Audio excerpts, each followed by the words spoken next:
Ova jednostavna torta ili kolač je stvarno fantastičnog okusa, nešto posebno.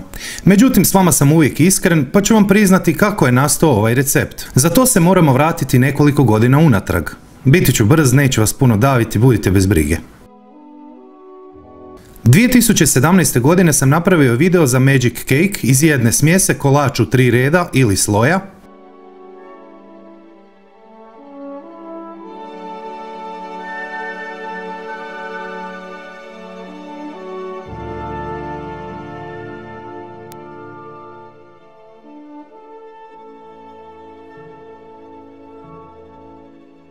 Zatim sam malo promijenio taj recept i dodao mak i bijelu čokoladu, pa dobio čarobni kolač u 5 redova. Video sam objavio prije nekoliko dana.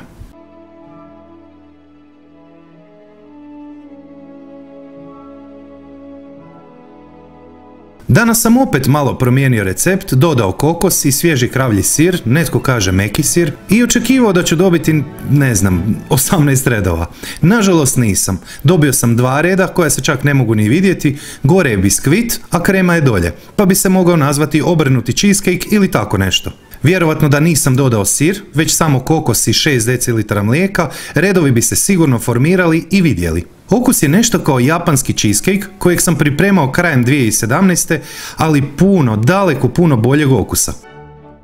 Ipak, recept nije neuspješan, upravo zbog toga ga i objavljujem. Jer ako vizualno nije kako sam očekivao, okus je zbilja fantazija nad fantazijama. Kažu da ti slučajni recepti uvijek budu najbolji, a ovo je pravi primjer da poslovica drži vodu. Ali krenimo s ovim receptom. 100 g maslaca otopite, maknite s vatre i dodajte 100 g bijele čokolade. Otopite čokoladu miješajući, pa ostavite da se hladi do upotrebe, znači oko 15 minuta. Razdijelite 6 jaja.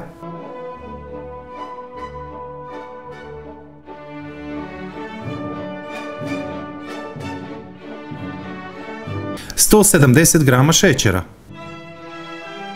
Vanil šećer opcionalno ako ga imate pri ruci. Dobro miješajte sve dok smjesa, odnosno šato, ne posvijetli.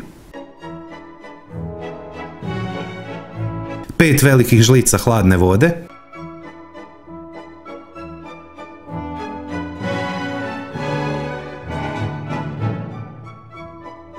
Sada je nakon 15 minuta mješavina maslaca i bijele čokolade mlaka. Ne smije biti vruće kako jaja ne bi koagulirala.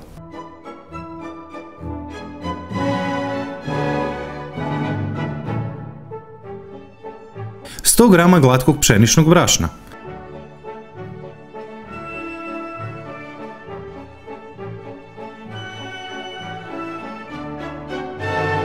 Prstohvat soli. Korica cijelog limuna.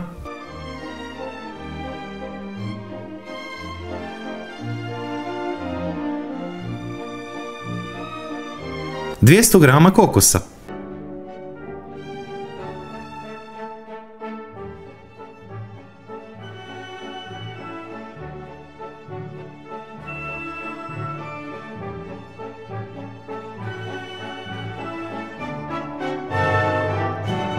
Petsto grama svježeg kravljeg sira. Ja sam koristio postni sir s 10% mliječne masti. Možete i rikota sir staviti, ne bi uopće pogriješili.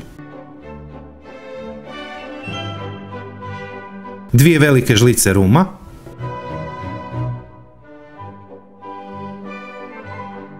Četiri decilitra hladnog mlijeka.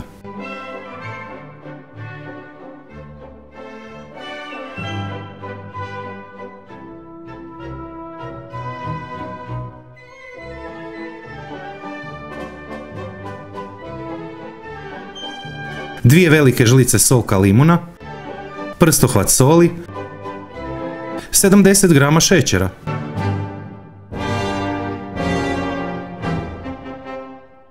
Tri minute najveća brzina.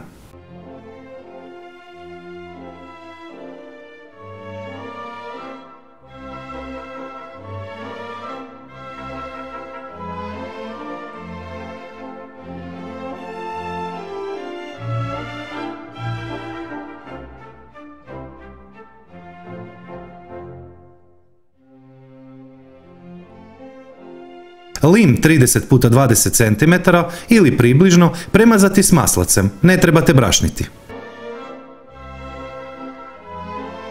Peći sat vremena na 160 stupnjeva s uključenim gornjim i donjim grijačem, bez ventilatora na vrući zrak. Ako ćete koristiti ventilator, pecite isto sat vremena, ali na nekih 140 stupnjeva. Sada će se torta, to je kolač, spustiti, ali tako mora biti, budite zaista bez brige.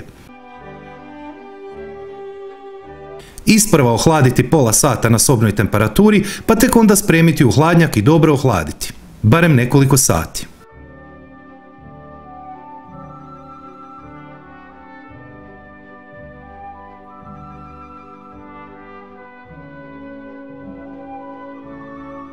Kakao u prahu po želji.